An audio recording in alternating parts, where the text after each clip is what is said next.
Luar biasa, lihat pohon lemon ini, lihat betapa banyak buahnya. Hebatnya lagi, ini bukan kebetulan.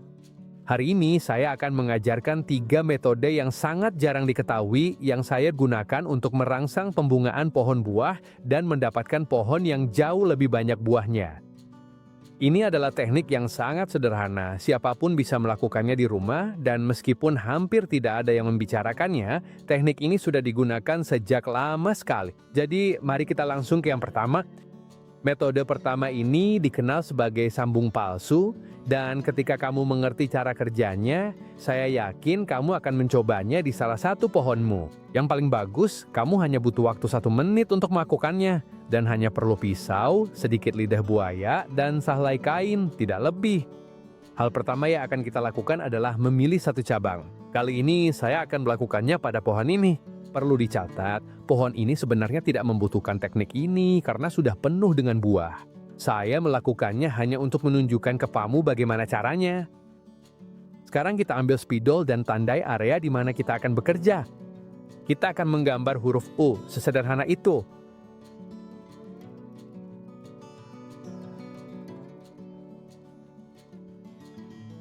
Setelah ditandai, kita ambil pisau yang benar-benar tajam dan ikuti garis itu persis seperti ini.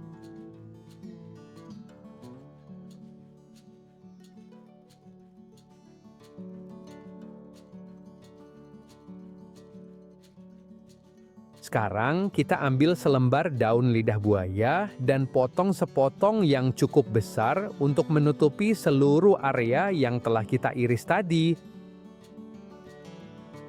Setelah dipotong, kita belah dua secara memanjang agar seluruh dagingnya terlihat. Dan sekarang cukup letakkan langsung di atas luka yang baru aja kita buat. Terakhir, kita ikat dengan sehelai kain atau bahan lain yang ada agar tetap menempel dengan baik selama beberapa hari. Ini akan menjaga seluruh area tersebut tetap terhidrasi dengan baik selama proses penyembuhan sehingga membantu pemulihan luka dengan baik. Dan sekarang kamu pasti bertanya-tanya kenapa metode ini bisa berhasil. Sebenarnya sangat sederhana. Apa yang baru saja kita lakukan adalah membuat sedikit kerusakan yang sepenuhnya terkontrol pada cabang. Kerusakan kecil itu membuat pohon mengaktifkan mekanisme respons alaminya dan memusatkan sebagian energinya ke area tersebut. Sebagai akibatnya, proses ini merangsang pembungaan dan nantinya kita akan memiliki peluang yang jauh lebih besar untuk mendapatkan hasil buah yang baik. Sebenarnya, ide ini bukanlah hal yang baru. Ada teknik-teknik lain yang tujuannya persis sama, seperti teknik paku, teknik sekrup, atau bahkan beberapa jenis pemangkasan. Semua teknik tersebut memiliki kesamaan, memicu respon pohon untuk mendukung pembungaan. Namun, ada satu hal yang sangat penting. Metode ini harus dilakukan kira-kira 1 bulan sebelum pohon mulai berbunga. Kenapa begitu? Karena jika kita melakukannya terlalu awal, kita bisa aja merangsang pembungaan di luar musim dan bunga-bunga itu akan rontok sebelum waktunya. Jadi, jika kamu ingin mendapatkan hasil terbaik, lakukanlah saat pohon sudah mulai bersiap untuk berbunga. Dan sekarang kita masuk ke metode kedua yang bahkan lebih sederhana dan secara pribadi adalah salah satu yang paling saya sukai. Metode kedua ini dikenal sebagai cabestrio.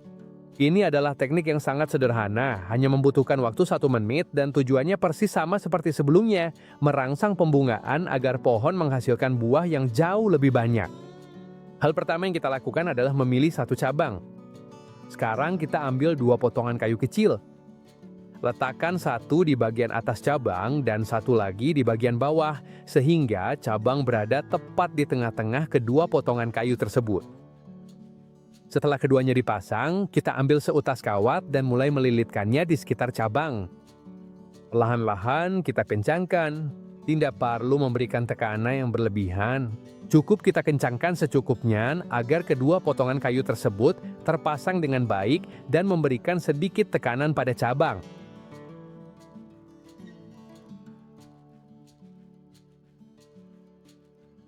Dan selesai, seperti yang kamu lihat, ini adalah metode yang sangat sederhana dan kamu hanya butuh waktu 1 menit untuk melakukannya. Lalu, kenapa cara ini berhasil? Sangat sederhana. Dalam kasus ini, kita juga ingin menimbulkan sedikit kerusakan yang sepenuhnya terkontrol. Bedanya di sini kita tidak membuat sayatan. Yang kita lakukan adalah memberikan sedikit tekanan pada cabang untuk membatasi sebagian aliran getah. Dan saya ingin menekankan hal ini. Ini bukan tentang mencekik cabang, kita tidak ingin memutus aliran sepenuhnya.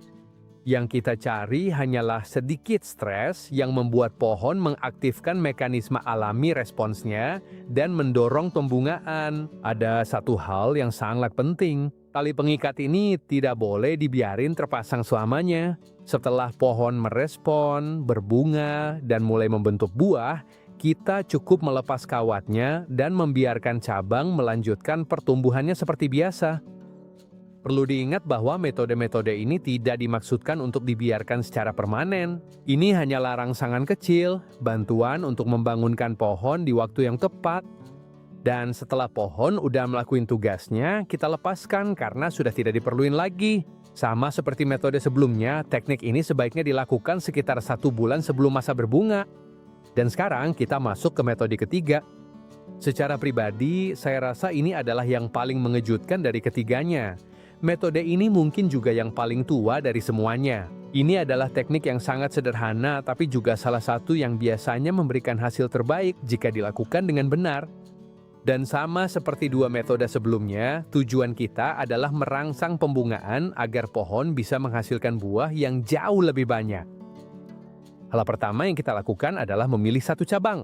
Dalam kasus ini, saya akan menggunakan cabang ini, tapi kamu bisa melakukannya pada cabang mana saja yang cukup tebal dan benar-benar sehat. Sekarang kita ambil pisau yang benar-benar tajam dan yang akan kita lakukan hanyalah membuat 1 sayatan, tidak lebih. Perhatikan baik-baik bagaimana saya melakukannya.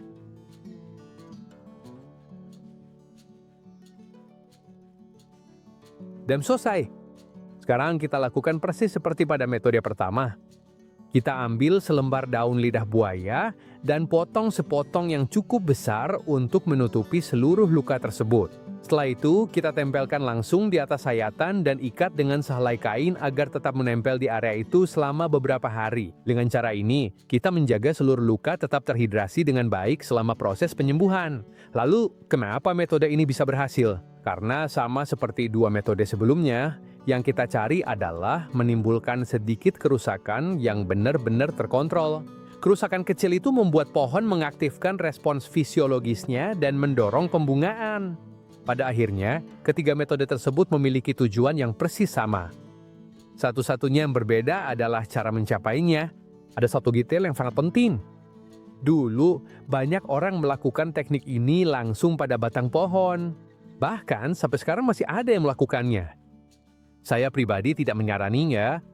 Kenapa? Karena kita bisa mendapatkan hasil yang persis sama dengan melakukannya pada sebuah cabang tanpa harus menyentuh batang utama. Jadi, kalau kamu memutuskan untuk mencoba teknik ini, saran saya sangat sederhana.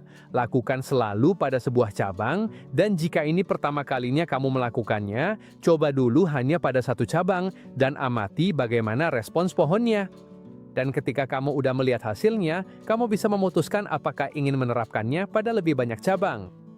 Sebagai panduan, kamu juga bisa melakukannya pada sekitar 30 atau bahkan 50% cabang pohon. Sama seperti 2 metode sebelumnya, teknik ini sebaiknya dilakukan sekitar 1 bulan sebelum pohon berbunga. Dan dengan ini, kamu sudah tahu 3 teknik yang sangat sederhana dengan tujuan yang sama, merangsang pembungaan agar pohon menghasilkan lebih banyak buah atau membangunkan pohon kecil yang tidak pernah mau berbuah. Dan sekarang aku ingin tahu satu hal, dengan pohon buah apa kamu punya masalah? Tulis di kolom komentar di bawah ini dan beritahu juga dari mana kamu menonton saya. Ada begitu banyak orang yang menulis kepada saya mengatakan bahwa mereka punya pohon yang udah berumur beberapa tahun dan masih belum pernah memetik 1 buah pun. Jadi ceritain kasusmu karena saya membaca semua komentar dan itu juga membantu saya menyiapkan video-video baru yang benar-benar bisa membantu kalian. Dan jika kamu suka dan merasa video ini bermanfaat, jangan lupa untuk subscribe channel ini, kasih like yang banyak, dan bagikan ke siapa saja yang suka pohon buah, tanaman, atau berkebun. Terima kasih banyak udah menemani saya lagi hari ini. Sampai jumpa di video berikutnya.